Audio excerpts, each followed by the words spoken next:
Imaginez une nuit glaciale dans une forêt profonde. Le vent souffle doucement à travers les arbres enneigés, et soudain, un hurlement déchire le silence. Ce cri, long et perçant, semble traverser l'espace et le temps. Il résonne dans l'obscurité, portant avec lui une aura à la fois envoûtante et mystérieuse. Ce son est si emblématique qu'il est devenu un symbole de la nature sauvage. Mais pourquoi les loups hurlent-ils réellement ? Est-ce une simple habitude nocturne ou un moyen sophistiqué de communication ? Leur hurlement est-il un appel à la meute, un avertissement aux intrus, ou peut-être l'expression d'une émotion ? Nous avons tous grandi avec l'image du loup hurlant à la lune, un cliché que l'on retrouve dans les contes, les films et les légendes. Pourtant, la science nous montre une réalité bien plus fascinante. Le hurlement du loup n'est pas dirigé vers le ciel, mais vers ses semblables. Il fait partie d'un langage complexe, où chaque cri a une fonction bien précise. Les scientifiques qui ont étudié ces prédateurs ont découvert que les loups utilisent leur hurlement pour interagir entre eux d'une manière qui dépasse largement ce que nous pensions auparavant. C'est un moyen de communication riche qui leur permet de rester en contact, de coordonner leurs actions, de défendre leur territoire et même d'exprimer des émotions. Dans cette vidéo, nous allons lever le voile sur ce phénomène fascinant. Nous plongerons dans le monde des loups pour comprendre la science derrière ce cri mystérieux. Nous explorerons les différentes fonctions du hurlement, son rôle dans la dynamique des meutes et comment il a évolué au fil du temps. Nous nous appuierons sur des recherches récentes, des expériences étonnantes et des faits parfois surprenants. Préparez-vous à découvrir des vérités insoupçonnées, à démystifier les idées reçues et à comprendre pourquoi ces majestueux prédateurs hurlent à travers les plaines et les forêts du monde entier. Alors, que nous révèlent réellement ces cris ancestraux ? Pourquoi le hurlement du loup est-il un élément clé de son mode de vie ? C'est ce que nous allons découvrir dès maintenant. L'origine et l'évolution du hurlement. Le hurlement du loup est l'un des sons les plus anciens du règne animal. Mais pour comprendre pourquoi il existe, il faut remonter à l'origine de ces prédateurs. Les loups, tels que nous les connaissons aujourd'hui, descendent d'un ancêtre commun qui vivait il y a plusieurs millions d'années. Ce hurlement, qui nous paraît aujourd'hui si emblématique, est en réalité le fruit de l'évolution. D'où vient cette capacité à hurler ? Les premiers canidés, apparus il y a environ 40 millions d'années, étaient très différents des loups modernes. Ils vivaient en petits groupes et développaient déjà des formes rudimentaires de communication vocale. Avec le temps, certaines lignées ont évolué pour adopter une vie sociale plus complexe, nécessitant des moyens de communication plus sophistiqués. Le hurlement est devenu un atout évolutif. Contrairement aux grognements ou aux aboiements, qui sont audibles sur de courtes distances, le hurlement porte sur plusieurs kilomètres, ce qui permet aux loups de communiquer à travers de vastes territoires. Cela leur donne un avantage certain pour localiser les membres de leur meute et se coordonner sans avoir à se déplacer inutilement. Mais les loups ne sont pas les seuls à hurler. Si l'on regarde leurs cousins proches, comme les coyotes et les chacals, on observe des comportements similaires. Alors pourquoi le hurlement est-il si particulier chez le loup ? Comparaison avec les autres canidés. Les chiens domestiques. Nos compagnons à quatre pattes ont conservé certains traits de leurs ancêtres loups, mais leurs hurlements sont bien moins fréquents. Certaines races, comme les huskies ou les malamutes, sont plus enclines à hurler, mais la plupart des chiens préfèrent aboyer. Les coyotes. Ils hurlent également, mais leurs vocalisations sont plus variées et comportent souvent des jappements et des gloussements. Contrairement aux loups, qui hurlent pour renforcer les liens de la meute, les coyotes utilisent leurs cris pour signaler leur présence aux autres prédateurs. Les chacals et les lycaons. Ils communiquent davantage par des aboiements et des cris courts, préférant les contacts physiques et olfactifs aux longues vocalisations. Ce qui distingue les loups, c'est l'aspect social de leur hurlement. Contrairement aux autres canidés, qui sont souvent plus solitaires, les loups vivent en meute très structurée. Cette organisation a façonné leur communication, rendant leur hurlement plus complexe et essentiel à leur survie. Une évolution liée à la vie en meute. Vivre en groupe demande un niveau de coordination élevé. Les meutes de loups doivent chasser ensemble, défendre leur territoire et protéger leurs jeunes. Pour cela, un langage vocal efficace est nécessaire. Au fil du temps, la sélection naturelle a favorisé les loups capables de communiquer à distance. Un loup perdu ou isolé a plus de chances de retrouver sa meute grâce au hurlement. De même, les meutes qui peuvent signaler leur présence à des concurrents potentiels évitent des confrontations inutiles, réduisant ainsi les risques de blessures fatales. Les chercheurs ont découvert que chaque loup a une signature vocale unique, ce qui signifie que les membres d'une meute peuvent identifier qui hurle rien qu'au son de sa voix. Cette capacité à reconnaître un individu à distance est un avantage évolutif majeur. Un autre point fascinant est que les loups ne hurlent pas au hasard. Ils modulent leur son en fonction de la situation, de leur humeur et même de leur environnement. Des études ont montré que la longueur, la hauteur et la fréquence des hurlements varient selon qu'ils appellent un membre de leur meute, repoussent un rival ou réagissent à un danger imminent. Le hurlement comme héritage ancestral. Même aujourd'hui, dans les environnements les plus sauvages, le hurlement du loup reste un outil de communication essentiel. Il est le fruit de millions d'années d'adaptation et témoigne de l'importance du langage chez ces animaux. Lorsque nous entendons un loup hurler dans la nature, nous percevons en réalité l'écho d'une tradition ancestrale, transmise de génération en génération et qui continue d'évoluer avec le temps. Chaque hurlement raconte une histoire, celle d'une espèce qui a su s'adapter et survivre dans certains des environnements les plus hostiles de la planète. Les prochaines recherches sur le comportement vocal des loups pourraient encore nous réserver des surprises et nous aider à mieux comprendre comment ces prédateurs incroyables perçoivent et interagissent avec leur monde. Les différentes fonctions du hurlement. Si le hurlement du loup est si emblématique, c'est parce qu'il joue un rôle essentiel dans la vie de ces animaux. Bien loin d'être un simple cri instinctif, il s'agit d'un moyen de communication élaboré qui répond à plusieurs besoins fondamentaux. Les scientifiques ont identifié 5 grandes fonctions du hurlement. 1. Communication au sein de la meute. Les loups sont des animaux sociaux vivant en groupes très structurés. La meute est souvent constituée d'un couple dominant, le mâle et la femelle alpha, ainsi que de leurs descendants et d'autres membres subordonnés. Dans ce contexte, le hurlement sert à renforcer les liens sociaux et à maintenir l'unité du groupe. Certains hurlements sont produits en chœur, créant une véritable symphonie vocale propre à chaque meute. Ce phénomène, appelé howl chorus, chœur de hurlement, semble renforcer le sentiment d'appartenance et assurer une cohésion sociale au sein du groupe. Des études ont montré que les loups sont plus susceptibles de hurler lorsqu'un membre de leur meute disparaît temporairement.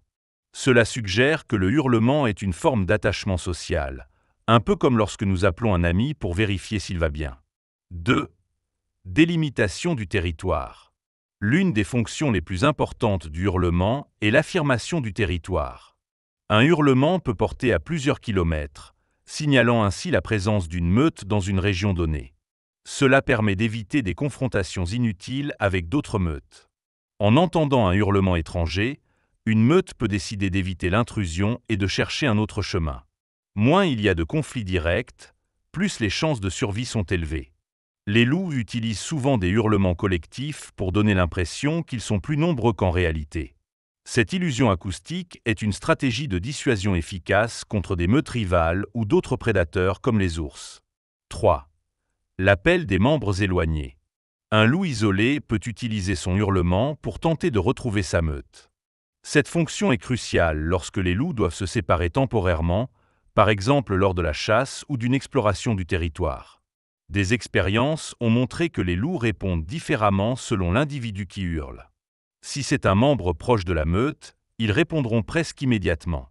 En revanche, si le hurlement vient d'un loup inconnu, ils seront plus méfiants, voire silencieux pour éviter de révéler leur position. Ce phénomène indique que les loups ne hurlent pas à n'importe qui, mais qu'ils reconnaissent les voix et adaptent leurs réponses en fonction de leur relation avec l'émetteur du hurlement. 4. Coordination de la chasse. Un mythe répandu veut que les loups utilisent leur hurlement pour organiser leur stratégie de chasse. En réalité, cette théorie est encore débattue par les scientifiques. Ce qui est certain, c'est que les loups chassent souvent en groupe et que la communication est essentielle pour coordonner leurs actions.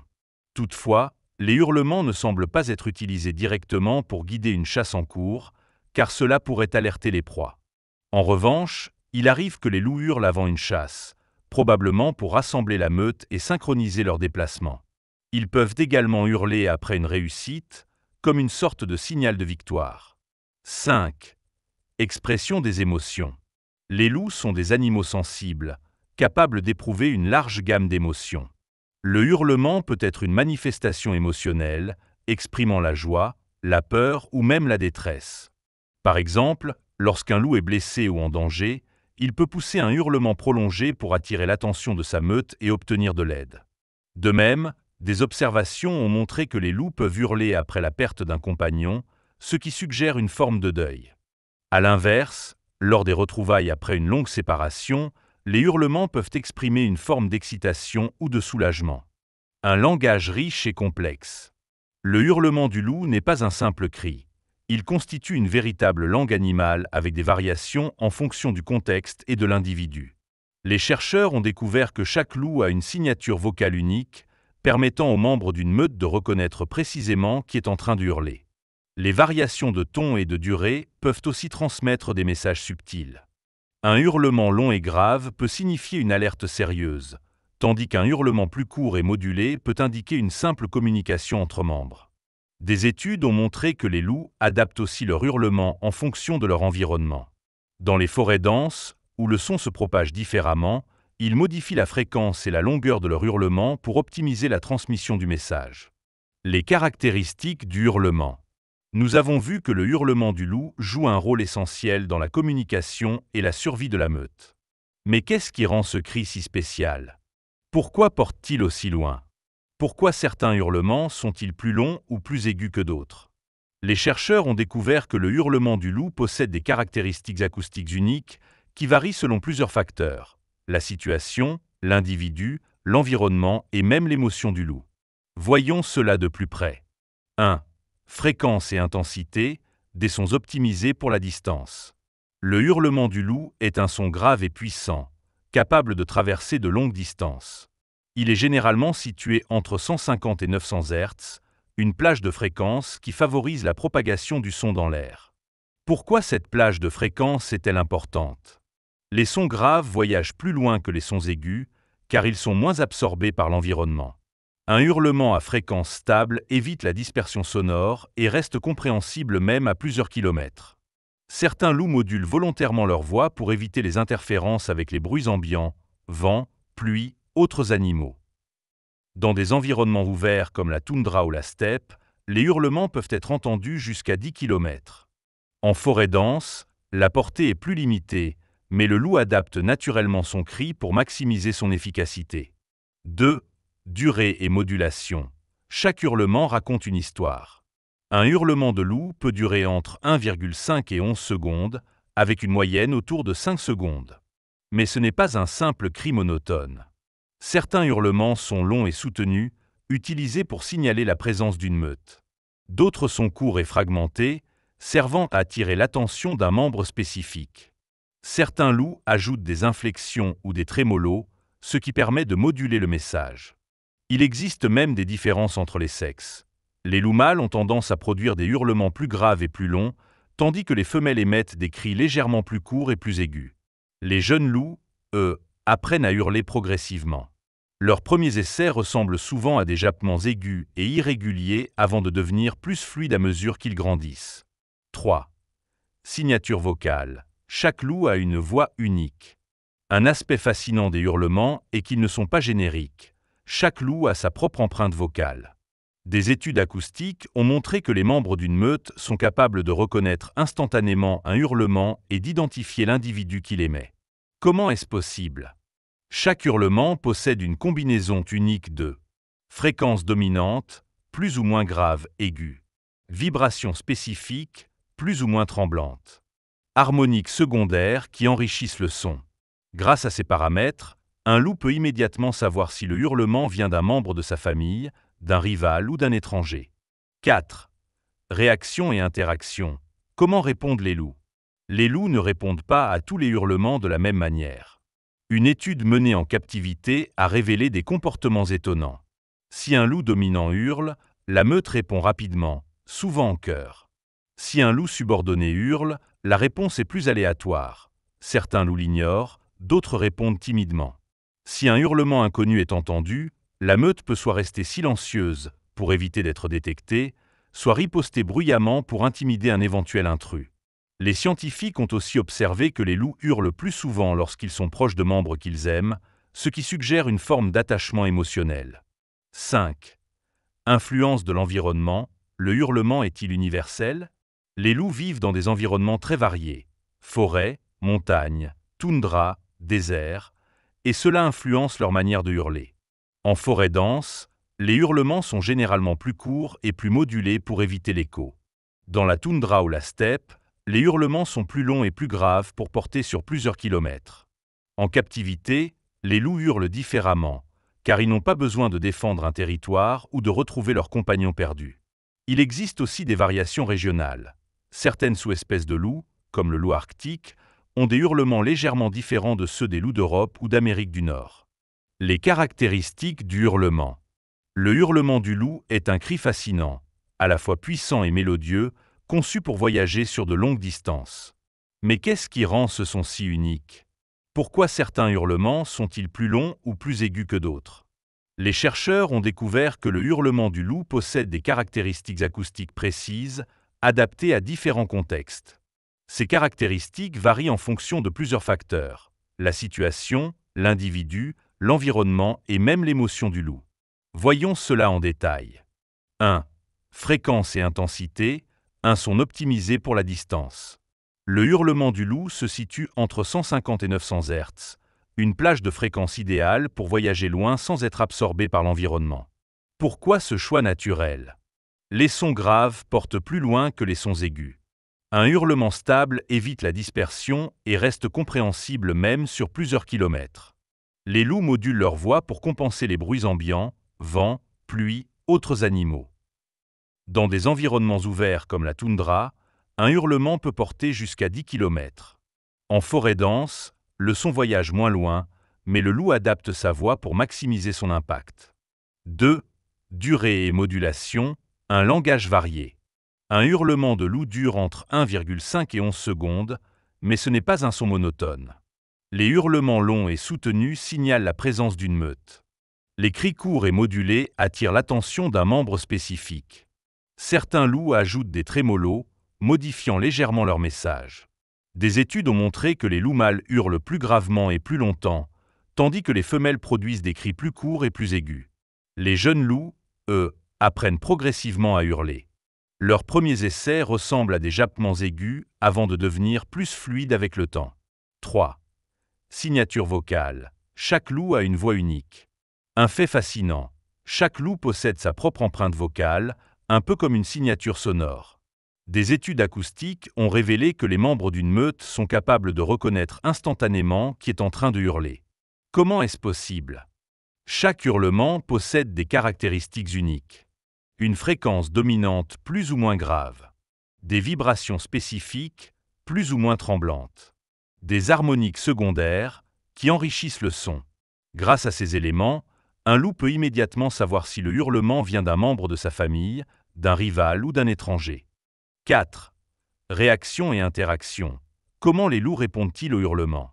Les loups ne répondent pas de la même manière à tous les hurlements. Une étude en captivité a révélé des comportements intrigants. Si un loup dominant hurle, la meute répond rapidement, souvent en chœur. Si un loup subordonné hurle, la réponse est plus aléatoire. Certains l'ignorent, d'autres répondent discrètement. Si un hurlement inconnu est entendu, la meute peut soit rester silencieuse pour éviter d'être détectée, soit riposter bruyamment pour intimider un éventuel intrus. Les scientifiques ont également observé que les loups hurlent davantage lorsqu'ils sont proches de membres qu'ils affectionnent, suggérant une forme d'attachement émotionnel. 5. Influence de l'environnement. Le hurlement est-il universel? Les loups vivent dans des environnements très variés, ce qui influence leur manière de hurler. En forêt dense, les hurlements sont souvent plus courts pour éviter l'écho.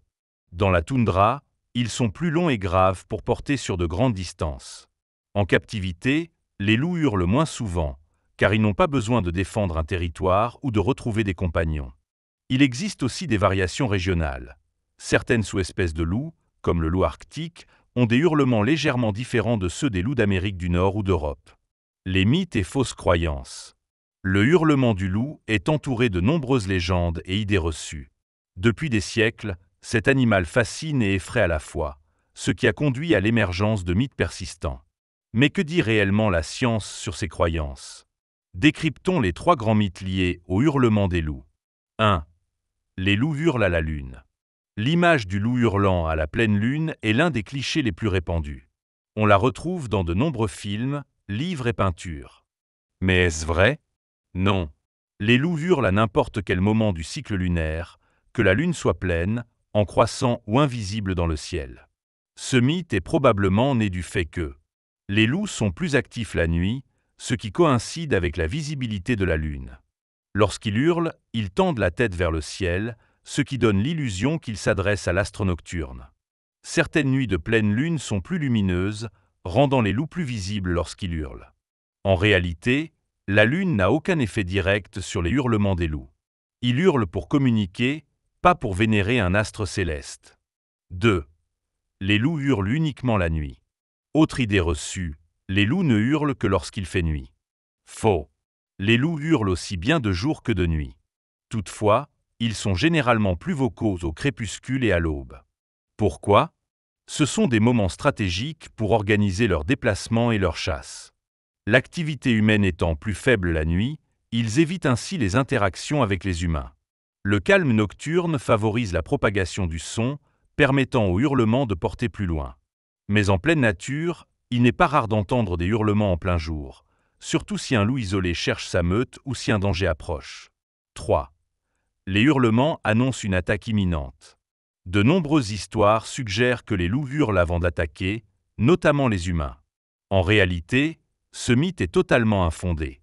Les loups ne hurlent pas pour chasser, car cela alerterait leur proie.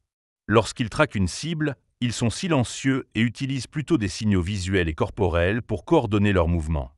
Les hurlements servent avant ou après une chasse, mais pas pour lancer une attaque. Un hurlement après une chasse peut être un signal de rassemblement ou une sorte de célébration après un repas réussi. Pourquoi ces mythes ont-ils survécu ? Si ces croyances sont fausses, pourquoi sont-elles si ancrées dans notre culture ? L'influence du folklore et des légendes. Dans de nombreuses cultures, les loups sont associés aux ténèbres, au mystère et parfois au danger. Des contes comme Le Petit Chaperon Rouge ou les loups-garous ont renforcé cette image. La peur des loups à travers l'histoire. Jusqu'au XIXe siècle, les loups étaient considérés comme des prédateurs menaçants en Europe et en Amérique du Nord. Leur hurlement nocturne alimentait les peurs superstitieuses. L'influence du cinéma et de la pop culture. Hollywood et la littérature fantastique ont perpétué ces clichés. Les loups y sont souvent représentés hurlant à la pleine lune, annonçant un danger imminent ou servant de créatures surnaturelles. Les recherches scientifiques et expériences fascinantes. Le hurlement du loup intrigue les scientifiques depuis des décennies.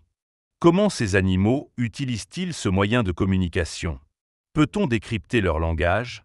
Grâce aux avancées technologiques, les chercheurs ont pu mener des expériences fascinantes qui nous en apprennent davantage sur ces prédateurs emblématiques. Voyons 3 grandes approches scientifiques utilisées pour étudier le hurlement des loups.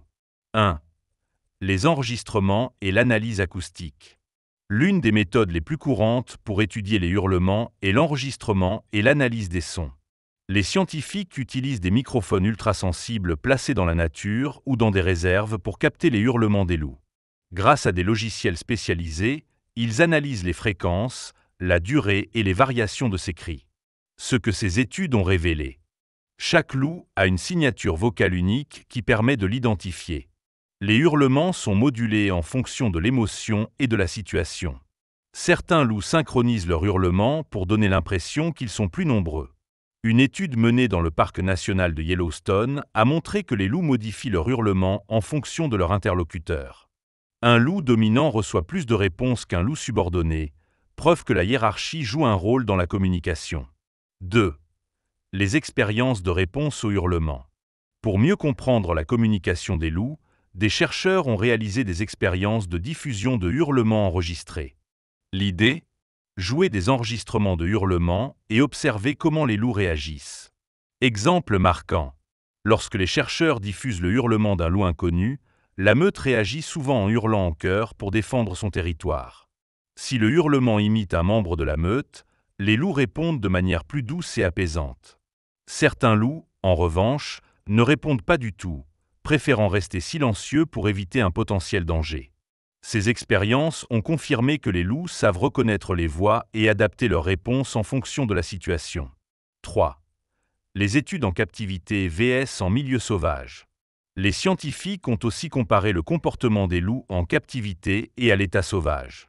Ce qu'ils ont découvert. Les loups en captivité hurlent différemment, car ils n'ont pas besoin de défendre un territoire aussi vaste. Les meutes sauvages hurlent davantage pour se coordonner et éviter les conflits. Les loups en captivité ont parfois des hurlements plus longs lorsqu'un humain qu'ils apprécient quitte leur enclos, une réaction similaire à celle observée chez des chiens attachés à leur maître. Ces observations suggèrent que les loups ressentent de l'attachement social et utilisent leur voix pour exprimer leurs émotions. Conclusion. Depuis des siècles, le hurlement du loup fascine et intrigue. Aujourd'hui, grâce aux avancées scientifiques, nous comprenons mieux sa véritable fonction. Ce cri puissant, loin d'être un simple bruit nocturne, est en réalité un outil de communication sophistiqué, essentiel à la survie des loups.